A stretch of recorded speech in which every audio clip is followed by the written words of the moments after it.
bersama-sama berdoa.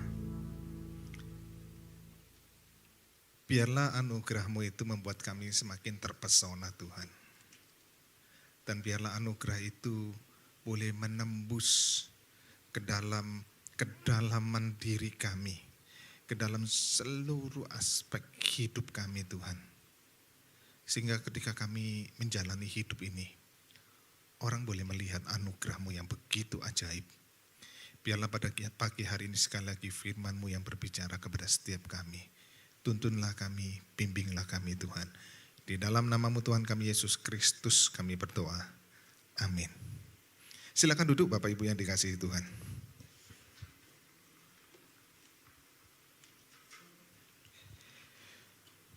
Minggu lalu kita sudah bahas tentang hidup di bawah matahari. Bahwa hidup di bawah matahari, hidup kita ini seperti uap yang berlalu begitu saja. Maka itu kehidupan yang dikatakan sia-sia. Kita cuma seperti hembusan nafas kemudian lewat, selesai. Tapi celakanya kemudian kita mencoba menggantikan hidup yang sementara itu untuk kita dapatkan berarti itu melalui harta ini yang juga berlalu begitu saja. Melalui nama-nama prestasi-prestasi, ya, melalui kesenangan-kesenangan kita dan mungkin hikmat kita, tetapi yang realitanya semua itu akan berlalu begitu saja. Maka itulah sebuah realita kenyataan hidup di bawah matahari. Maka di situ kita harus mencari di atas matahari, ya, yaitu kembali kepada Kristus. Nah, pagi hari ini kita bicara di dalam angle yang berbeda, yaitu kita bicara tentang manusia zombie, ya. Bapak Ibu yang dikasihi Tuhan, tentunya kita tahulah istilah zombie itu begitu populer.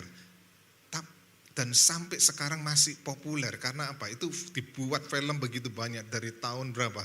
Mungkin dari tahun 70-an, 80-an, 90-an, sampai tahun 2000, sampai sekarang itu begitu banyak sekali movie tentang zombie. Dan waktu kita melihat zombie, kita tahu bahwa ini adalah manusia yang mati. Dia kelihatan hidup, bergerak, ya. Tetapi realitanya dia sudah mati. Maka pada pagi hari ini saya mengajak kita melihat sebuah realita dalam hidup manusia, yaitu apa? Manusia itu hidup, kelihatannya hidup, tetapi sesungguhnya mati. Bapak Ibu, Paulus sendiri mengatakan hal ini, ya, di dalam Efesus 2 ayat 1. Kamu dahulu sudah mati karena pelanggaran-pelanggaran dan dosa-dosamu. Paulus bukan mengarang-arang, kamu sudah mati, tapi Paulus mengambil dari sebuah kebenaran dari kitab Kejadian. Ketika Tuhan berkata apa? Semua pohon dalam taman ini boleh kamu makan, tetapi satu pohon, satu buah, yaitu buah pengetahuan baik dan jahat, itu tidak boleh kamu makan. Kalau kamu makan buahnya, kamu pasti mati. Dan Adam Hawa memilih untuk makan buah itu, dan kemudian sejak itulah Adam, Hawa dan keturunannya, yaitu termasuk kita ini, hidup, kelihatannya hidup tetapi mati. Mungkin statement ini begitu sulit untuk kita terima, apalagi di tengah-tengah zaman ini. Orang yang kemudian banyak orang yang mengatakan, ya enggak, kita enggak mati.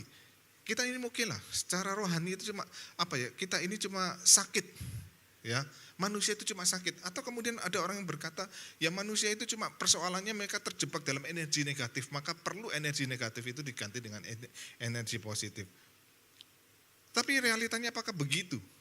Maka kemudian kita akan menyelami lebih dalam lagi tentang kehidupan, realita hidup manusia, kelihatan hidup tapi mati ini, ya Bapak Ibu yang dikasihi Tuhan. Maka saya mengajak kita untuk mencoba melihat apa yang dimaksud dengan mati di sini. Maka Alkitab mengajarkan kepada kita ada dua aspek kematian yang terjadi. Pertama adalah aspek fisik. Kalau kita lihat manusia itu kemudian diciptakan tidak dirancang untuk kematian, tapi dirancang untuk kekekalan. Maka ketika Tuhan berkata kepada Adam Hawa, kalau kamu makan buah pohon pengetahuan baik dan jahat, kamu pasti mati. Adam dan Hawa makan. Pas waktu makan mati enggak? Enggak mati. Tetapi pasti akan mati. Kenapa? Fisik yang kemudian Tuhan ciptakan untuk kepada kekekalan. Nanti waktu Yesus datang kedua kali, fisik kita ini dipulihkan dengan tubuh kemuliaan. Maka bukan cuma roh kita yang kemudian gentayangan, tetapi kita akan dibangkitkan kembali dengan tubuh fisik yang kekal, yang tidak mungkin mati. Itu rancangan awal. Maka kemudian Adam mengalami kematian tidak langsung fisiknya, tetapi dia pasti ada satu titik kemudian akan meninggalkan tubuhnya. Itu yang kemudian kita dapati dalam realita hidup kita mengalami kematian secara fisik. Jangan berpikir bahwa kita tidak pernah bisa mati secara fisik. Satu saat secanggih apapun, sehebat apapun, entah tubuhmu nanti teknologi semakin canggih, tubuh kita diganti dengan robot, pada satu saat juga akan mengalami berkarat, pasti akan rusak, pasti akan mati, ya. Contohnya apa? Kita ganti robot, gak usah jauh-jauh robot, kita pakai mobil yang semuanya logam, yang dirancang begitu kuat, toh juga pada akhirnya apa? Rusak. Maka kita tidak bisa menghindari sebuah realita. Mungkin kita menghadapi teknologi yang begitu maju, nanti manusia akan semua onderdil kita, tubuh kita itu diganti dengan direkayasa genetika, diganti dengan baru. Jantung kita rusak, nanti dibuatkan jantung dari DNA kita dan ditumbuhkan. Kita gonta-ganti onderdil, tapi realitanya tidak bisa kita menghindari kematian fisik itu. Tapi yang kedua kemudian realita bahwa manusia akan mengalami kematian adalah kematian secara rohani, yaitu manusia tidak lagi mampu merespon dan memuliakan Allah. Dan itu terjadi ya, waktu Adam dan Hawa makan buah itu, maka mereka melihat diri mereka telanjang, maka mereka begitu malu, mereka ambil daun, dan jangan coba berimajinasi ini daun apa ya, daun jati atau daun apa, daun bungkus bakcang atau apa, jangan pikirkan itu. Alkitab tidak menjelaskan. Maka mengambil daun dan menutupi tubuhnya karena mereka merasa begitu malu dan manusia bersembunyi. Dan ketika Tuhan bertanya, Adam di manakah engkau? Bukan berarti Tuhan tidak tahu. Tuhan tahu. Maka disitulah Adam tidak bisa bersembunyi lagi dari hadapan Allah. Maka kemudian respon Adam kepada Tuhan bagaimana? Tuhan, perempuan yang kau tempatkan di sisiku, ya. Perempuan yang kau tempatkan di sisiku. Yang disalahin pertama siapa? Tuhan. Maka kita disitulah kemudian kita diperlihatkan, bukannya Adam bertobat, tetapi justru Adam menyalahkan Tuhan, ya, yang menciptakan dia. Adam berbuat dosa, Tuhan yang disalahkan. Maka kemudian kita melihat realita manusia yang mati rohani, manusia tidak bisa lagi meresponi Allah. Manusia cuma bisa apa? Menyalahkan Allah. Bahkan kalau kita melihat seluruh konsep manusia di dalam dunia ini, terutama yang menolak orang ateis dan sebagainya, ujung-ujungnya apa? Mereka salah, selalu siapa yang salah? Tuhan yang salah. Tidak pernah menyadari bahwa diri manusia yang salah. Itulah keberdosaan manusia yang tidak mampu lagi merespon kepada Allah. Dan kalau tidak bisa respon kepada Allah, bagaimana dia bisa memuliakan Allah? Manusia tidak mungkin bisa memuliakan Allah. Maka sumber dari semuanya itu adalah karena dosa, ya. Maka perhatikan, karena dosa, maka kemudian saya ingin mengajak kita melihat sebelum manusia itu jatuh di dalam dosa, Allah menciptakan manusia itu menurut gambar dan rupa Allah. Menurut gambar dan rupa Allah itu apa yang dimaksud di situ? Maka kemudian ada 3 aspek penting. Pertama, aspek struktural, ya, ini agak sedikit teologis. Aspek struktural itu lebih berbicara tentang pengetahuan dan pikiran manusia, kebenaran dalam diri manusia, kekudusan, kasih, kemuliaan dan sebagainya. Ini manusia diciptakan sebagai gambar dan rupa Allah, itu adalah manusia merefleksikan, ya. Manusia itu menyatakan karakter-karakter Allah yang begitu indah. Dan nanti setelah manusia jatuh dalam dosa, maka itu menjadi rusak. Maka kemudian nanti di dalam Kristus itu dipulihkan lagi. Kita percaya kepada Kristus itu dipulihkan. Maka tujuan manusia itu untuk apa? Maka kita harus melihat seluruh tujuan daripada hidup manusia supaya kembali kepada gambar dan rupa Allah yang sesungguhnya. Makanya kemudian itu ditekankan berulang-ulang dalam perjanjian baru. Ya, itu itu suatu konsep yang indah sekali di dalam firman Tuhan, di dalam Alkitab. Misalnya Kolose 3 ayat 10, dan telah mengenakan manusia baru yang terus-menerus diperbaharui untuk memperoleh pengetahuan yang benar menurut gambar kaliknya. Ya. Karena pengetahuan manusia ini sudah melenceng kemana-mana, sudah karu-karuan Bapak Ibu ya. Kemudian Efesus pasal 4 ayat 24, dan mengenakan manusia baru yang diciptakan menurut kehendak Allah di dalam kebenaran dan kekudusan yang sesungguhnya. Maka ini manusia secara struktural itu kemudian menggambarkan karakter Allah yang begitu indah. Dan nanti tujuan setelah manusia diselamatkan adalah kembali sebagai gambar dan rupa Allah.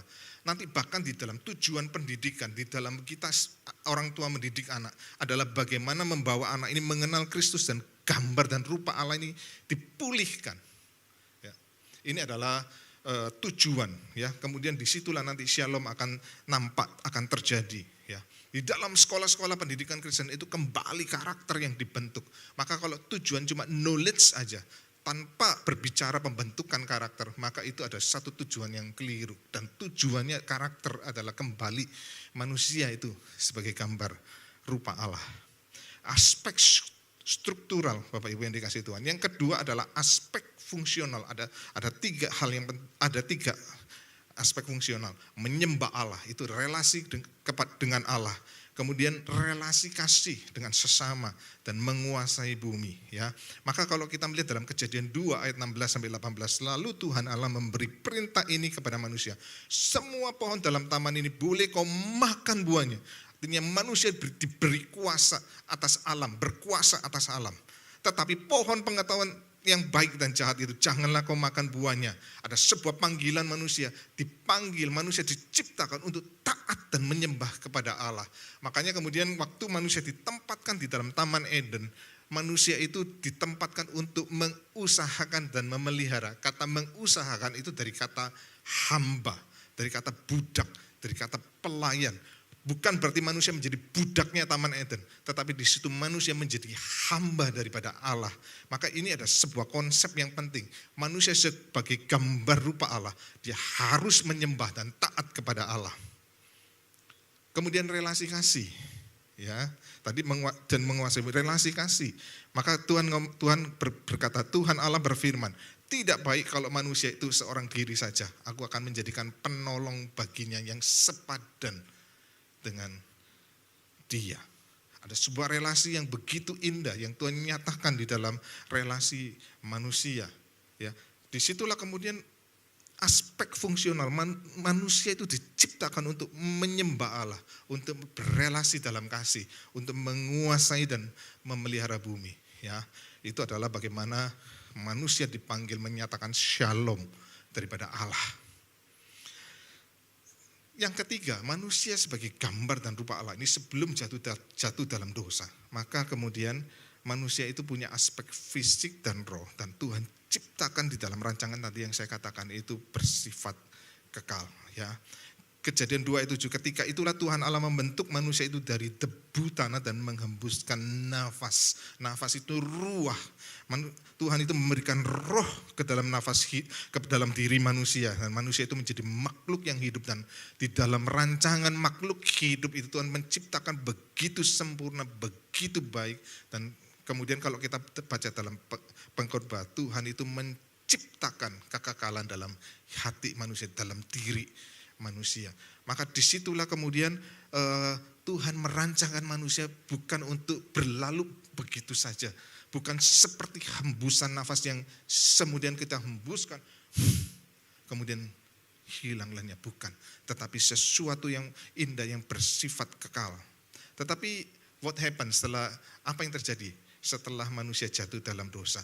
Maka disitulah gambar Allah menjadi rusak. Ya, gambar rupa Allah dalam diri manusia itu menjadi rusak. Ingat baik-baik, tidak hilang. Kalau gambar dan rupa dalam diri manusia itu menjadi hilang, maka itu kehidupan manusia akan sangat mengerikan, akan begitu jahat sejahat-jahatnya. Tetapi nanti kita melihat di dalam bagian yang nanti akan saya jelaskan itu sebagai anugerah umum, bukan hilang, tetapi rusak. Maka ketika gambar Allah dalam diri manusia menjadi rusak karena dosa, Manusia mengalami kematian. Kematian itu kemudian menyatakan apa? Bahwa manusia itu kehilangan kemuliaan Allah. Tidak lagi memancarkan kemuliaan Allah. Karena semua orang, dalam Roma 3 ayat 23, karena semua orang telah berbuat dosa dan telah kehilangan kemuliaan Allah. Maka seluruh karakter-karakter yang harusnya indah, yang menyatakan kemuliaan Allah, itu sudah menjadi rusak, tidak lagi indah, tidak bisa memancarkan kemuliaan daripada Allah. Ya, kasih yang kemudian menyatakan kasih yang sejati, kasih yang menyatakan kasih yang berkorban satu dengan yang lain. Tapi realitanya kasih kita kasih apa? Lu dong yang berkorban buat saya, bukan saya yang berkorban buat kamu. Kamu yang berkorban buat saya. Kasih manusia itu posesif, kasih manusia itu menuntut. Ya, dari kasih dan benci itu cuma dibedakan dengan sehelai benang tipis, Bapak Ibu. Waktu menikah, waktu pacarnya cinta, tapi sebentar bisa berubah begitu bencinya luar biasa. Ya.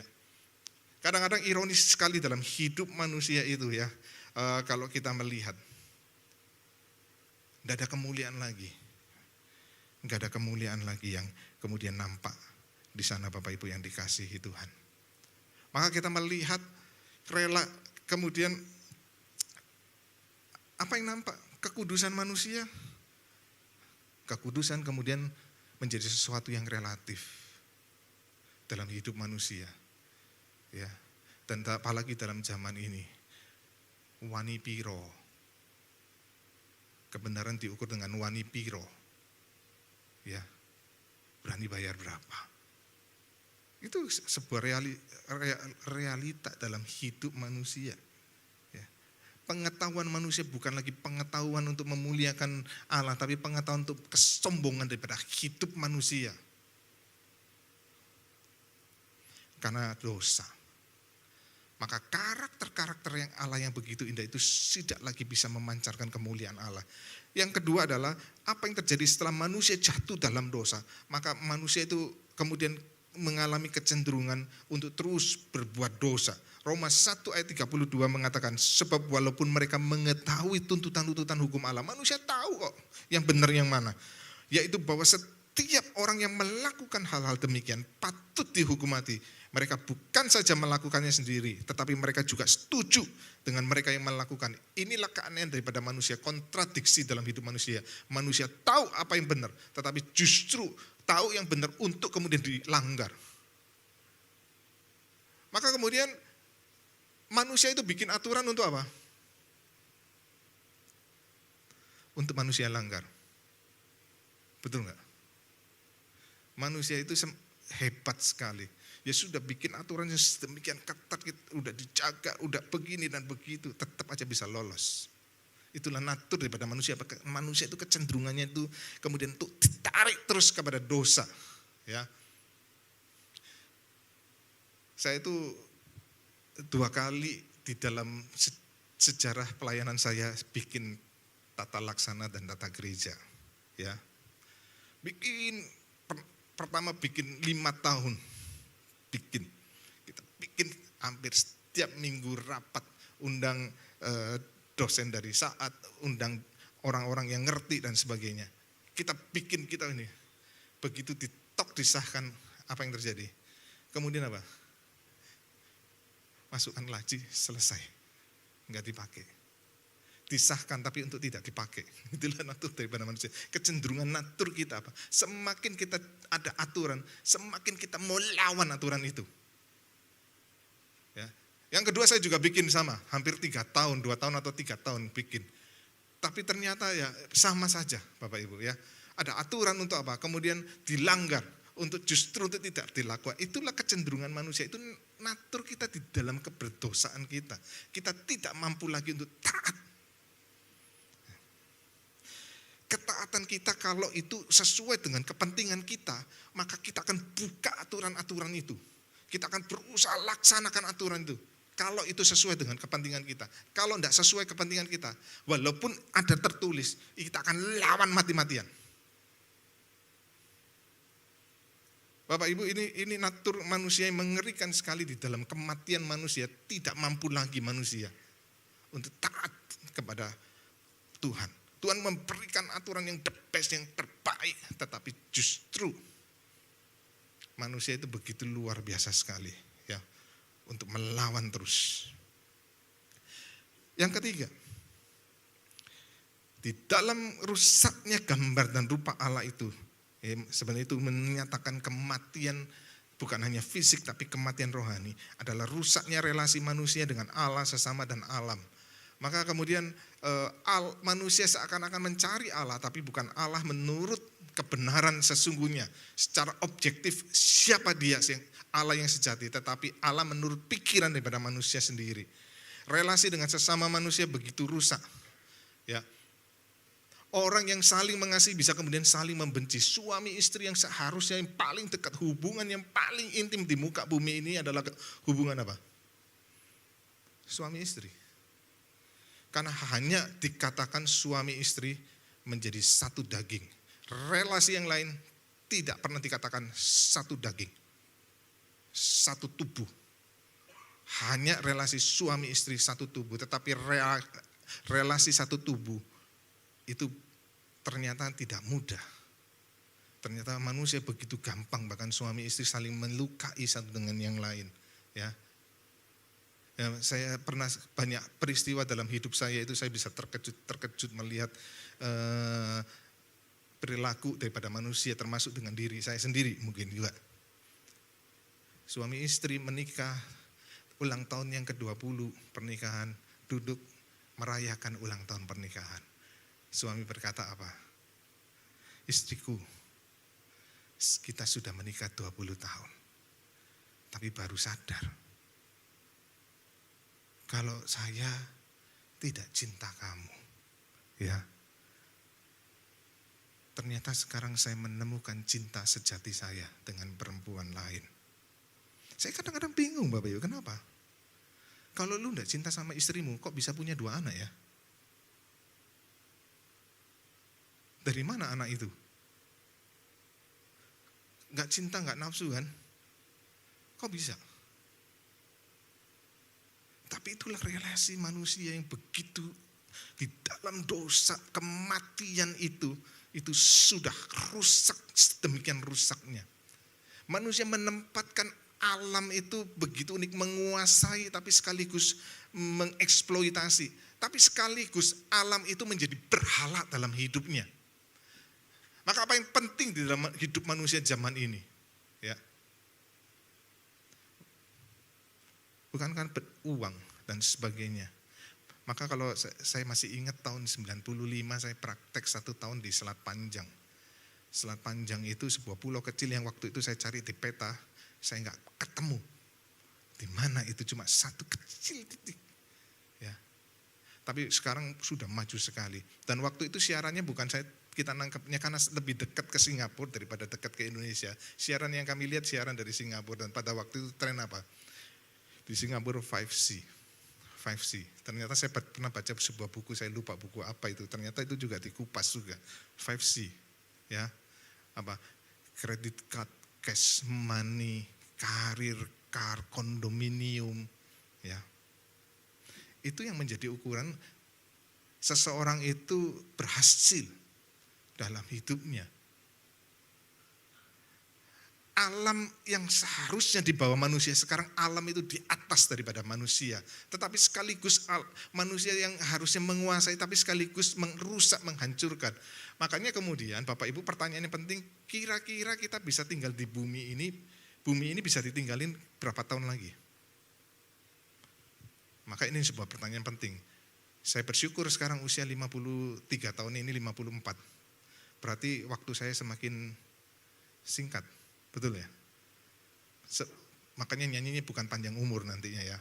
Nyanyinya harus nanti waktu saya ulang tahun pendek umurnya. Karena tambah pendek kan sisa hidup saya. Persoalannya saya paling maksimal 20 tahun udah hebat sekali. 20 tahun lagi. Nanti yang muda-muda kalian ini masih 50, 60, 70 tahun lagi. Engkau akan lebih menderita luar biasa. Itu kerusakan di dalam bumi ini begitu hebatnya. Ya. Sekarang jangan ngomong nanti. Ngomong sekarang, ada nggak air ledeng di Indonesia yang bisa diminum? Ada nggak air ledeng di Indonesia yang bisa diminum? Berani nggak masak air ledeng terus kita minum? Saya percaya nggak ada. Saking kotornya air yang ada di bumi kita, terutama di Indonesia. Ya. Udara yang kita hirup semakin hari semakin mengerikan. Kalau dulu saya masih kecil, hujan itu seneng sekali. Saya main basah-basahan, seneng. Sekarang begitu hujan coba main basah-basahan, saya yakin besok pergi ke dokter. Karena kadar asamnya terlalu tinggi, banyak sekali bakteri penyakit yang luar biasa sekali. Ya, ini sebuah realita di dalam hidup manusia. Dosa itu merusak keseluruhan relasi itu. Ya, manusia itu menghadapi satu kehidupan yang sangat mengerikan. Makanya kemudian hidup kita ini penuh dengan penderitaan dan kesukaran. Dan kemudian kita jangan kemudian berutopia bahwa hidup kita ini pasti akan bahagia terus-menerus. Enggak. Realita yang kita jalani, kehidupan di dalam dunia ini, kehidupan di bawah matahari, kehidupan di dalam dosa. Manusia mengalami kematian, keterpisahan dengan Allah, keterpisahan satu dengan yang lain. Ya, manusia dengan manusia terpisah, manusia dengan alam terpisah. Dan itulah kematian yang mengerikan sekali. Maka kemudian kita berharap dalam dunia ini kita bahagia. Kita sedang berjalan dalam mimpi. Ya. Saya bukan ngomong ini saya pesimis, enggak. Di dalam Tuhan ada joy, sukacita, damai, itu kita harus letakkan di dalam Tuhan. Bukan lagi di dalam dunia yang kemudian yang sementara ini. Ya. Kemudian kita melihat apa? Manusia yang jatuh dalam dosa. Memang manusia punya rasa keberagamaan, sense of religion. Manusia bisa melakukan kebaikan. Bahkan orang nggak percaya bisa lakukan kebaikan lebih baik daripada orang Kristen. Ya. Tetapi realita kemudian kita hadapi bahwa manusia tidak bisa mengenal Allah yang sejati. Dan manusia tidak mau mengenal Allah yang sejati. Manusia menyembah Allah menurut pikiran mereka sendiri. Dan kebaikan manusia, sebaik apapun manusia, itu kemudian tidak bisa memenuhi standar daripada Allah.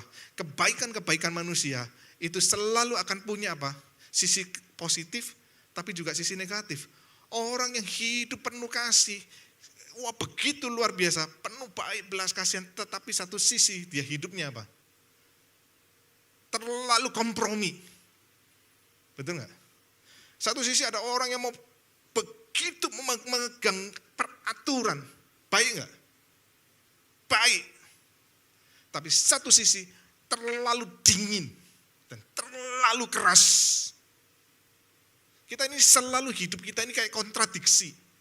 Kita punya kekuatan kelebihan tapi juga punya kelemahan, dan itulah gambaran daripada manusia yang tidak pernah bisa sempurna di dalam kebaikan dalam dirinya.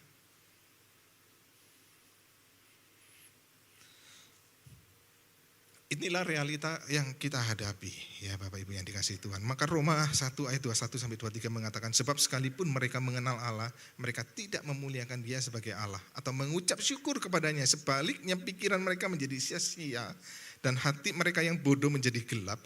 Mereka berbuat seolah-olah mereka penuh hikmat, tetapi mereka telah menjadi bodoh. Bodoh itu bukan kurang pinter, Bapak Ibu, tapi hati yang tertutup. Mereka menggantikan kemuliaan Allah yang tidak fana dengan gambaran yang mirip dengan manusia yang fana. Burung-burung, binatang-binatang berkaki 4, atau binatang-binatang yang menjalar. Atau kita bisa tambahkan yang lain. Mirip dengan logam-logam yang berkilauan. Atau kita bisa tambahkan lain jabatan-jabatan yang begitu mempesona. Atau kita bisa tambahkan yang lain, ada begitu banyak yang kita bisa tambahkan. Dan itulah Allah yang disembah. Saya pernah membaca sebuah kalimat begini. Dalam hal uang, agama semua orang sama. Ya. Dalam hal uang, agama semua orang sama. Itulah yang disembah manusia. Roma 3 ayat 20, sebab tidak seorang pun yang dibenarkan di hadapan Allah oleh karena melakukan hukum Taurat. Melakukan yang baik, karena justru oleh hukum Taurat orang mengenal dosa. Ini realita hidup daripada manusia. Kita tidak bisa mencapai standar yang Allah mau. Tetapi Tuhan itu Tuhan yang masih penuh kasih. Tuhan masih menanamkan, bukan gambar rupa Allah itu hilang. Sekali lagi, hati-hati. Kalau gambar rupa Allah hilang, maka manusia itu akan menjadi jahat, sejahat-jahatnya dan paling jahat. Tetapi kenapa Tuhan itu di dalam anugerah itu disebut anugerah umum, gambar rupa Allah itu tidak hilang tetapi menjadi rusak.